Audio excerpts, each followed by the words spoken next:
Hi வணக்கம். இது உங்கள் சிவி ஜோன். எல்லாரும் எப்படி இருக்கீங்க? இன்றைக்கி பார்த்தீங்கன்னா தரமான ஒரு சம்பவம் நடந்திருக்கு. அதாவது இந்த பிக் பாஸ் வீட்டுக்குள்ளே நான் அடுத்த வாரம் வந்துட்டு அதான் இன்னும் 2 நாள் தான் இருக்குது, ஃப்ரீ டாஸ்க் வரப்போகிறது என்று முன்கூட்டியே பிக் பாஸ் அறிவித்து விட்டார்கள். அதற்காகவே வந்துட்டு இப்போ இந்த வாரம் வந்துட்டு இந்த வீக்லி டாஸ்க்கு பயங்கரமாக மாசாக போச்சு. அதில் பார்த்தீங்கன்னா அதிர்ஷ்டவசமாக விஜய், பார்வதி, கமருதீன், கனி, ஆதிரி அந்த டீம் வின் பண்ணாங்க. இப்போ அவங்களுக்கு ஒரு சூப்பரான அரிய வாய்ப்பு கிடைச்சது. என்னென்னா, தலை போட்டியிலையும் நீங்கள் 4 பேர் கலந்துக்க போகிறீங்க. உங்கள் 4 பேரில் ஒருத்தருக்கு தான் வந்துட்டு ஃப்ரீ டாஸ்கில் 24 மணி நேரம் ஒருத்தங்க தங்கலாம் உங்கள் கூட அப்படின்ற மாதிரி ஒரு ஆப்பர்ச்சுனிட்டி கிடச்சிது. அதனால் கொஞ்ச நேரத்துக்கு முன்னாடி பார்த்தீங்கன்னா விஜய், பார்வதியும் கனியும் பயங்கரமாக மோதிருப்பாங்க.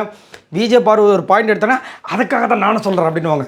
அப்படியா, சரி இருங்க, நீங்கள் இந்த டாஸ்க் பண்ணீங்களா, அதை தான் நானும் சொல்ல வரேன்னு அதில் ஒரு எடுப்பாங்க. இப்படியே ஒரு அரை மணி நேரம் பேசும்போது பிக் பாஸ் பார்த்தாரு, இதையே ஒரு டாஸ்க்காக கொடுத்தாருன்னு சொல்லிட்டு போட்டார். நச்சுன்னு நங்குறுத்த எப்போ அவங்க 4 பேருக்கும் எங்கப்பா எம்மாடி ஆத்தா டீம் எல்லாம் கலந்து பேசி ஒரு முடிவுக்கு வாங்க, யார் வேணும்னு சொல்லுங்கள் அப்படின்ற மாதிரி சொல்லுவோன்னு, சரி ஓகே அப்படின்னு சொல்லிட்டு 4 பேர் உட்காந்தாங்க. அதில் கமருதீன் முதல்ல எங்கள் அக்கா தங்கினா நல்லாயிருக்குன்னு சொல்லிட்டு ஆரம்பித்தார்.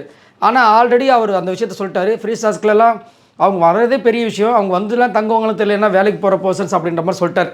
ஸோ அதனால் அவர் கைண்டிக்கிட்டார். இப்போ மீதி 3 பேர் மாறி மாறி, அதாவது விஜய், பார்வதி, கனி பேசுவாங்கன்னு நினச்சேன்.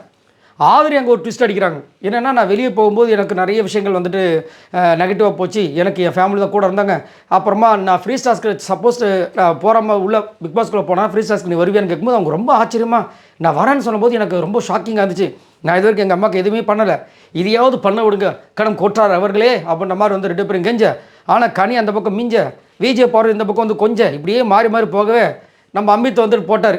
எப்பயுமே அந்த குச்சி ஐடியாவை நீங்கள் கேட்க மாட்டிங்களா, இப்போ போடுற பாருங்க குச்சி ஐடியான்னு சொல்லிட்டு அந்த குச்சி ஐடியா தந்தார். என்னென்னா, ஒரு சின்ன குச்சி, 2 பெரிய குச்சி, 2த்தையுமே இப்படி வச்சுப்பாங்க, சமமாக இருக்கும். லக்கு தான், போய் எடுங்க. இந்த குச்சியில் எந்த குச்சி சின்ன குச்சி நீங்கள் எடுக்கிறீங்களோ அவங்களுக்கு தான் வின்னர் அப்படின்னு சொன்னோன்னே, குச்சியை வச்சியா எவ்வளோ பெரிய வீக்லி டாஸ்க்கை வின் பண்ணது ஒரு குச்சியில் முடிச்சிட்டிங்களேப்பா சூப்பர்ன்ற மாதிரி இருந்தது.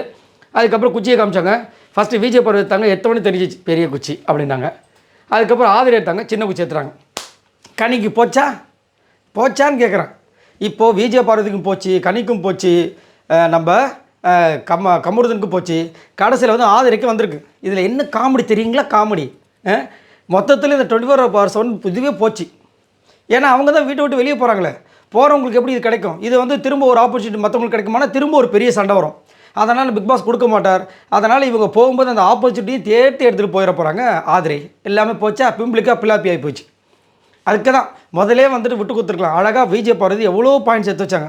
அவங்க வயசானவங்க, 70 வயசானவங்க, நிறைய விஷயங்கள் எனக்காக பண்ணியிருக்காங்க.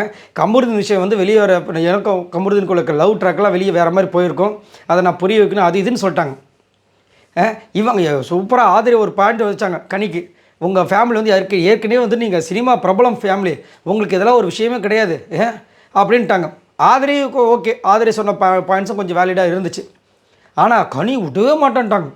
கடைசியில் போச்சா 2 பேருக்கும் 3 பேருக்கு எல்லாம் போச்சு. கடைசியில் ஆதிரிக்கு தான் வந்துச்சு. இப்போ கடைசியில் ஆதிரிக்கு இல்லாமல் போகுது. கடைசியில் பிம்பிளிக்கா பிள்ளாப்பிட்டான்ற மாதிரி இருந்துச்சு. ஏன்னா அவங்க இந்த எவிக்ஷன் கண்டிப்பாக ஓட்டு சுத்தமாக இல்லை. அது மட்டும் இல்லாமல் ஆதிரியெல்லாம் காப்பாற்றுற அளவுக்கு பிக் பாஸ் டீமும் முயற்சி எடுக்க போகிறதும் கிடையாது. ஸோ ஆதிரி கூட யார் போக போகிறாங்கன்றத ஒரு பெரிய ஒரு விஷயமா இருக்குது. சரி, இதை பற்றி உங்களோட கருத்துக்களை சொல்லுங்கள். இப்போது ஆதிரிக்கு தான் அந்த ஆப்பர்ச்சுனிட்டி கிடச்சிருக்கு. நீங்கள் எந்த குடும்பம் இருந்த ஒரு பர்சன் இருக்குன்னு நினச்சிங்க? மறக்காமல் கமெண்ட்ஸ் பண்ணுங்கள். பாய் நண்பர்ல.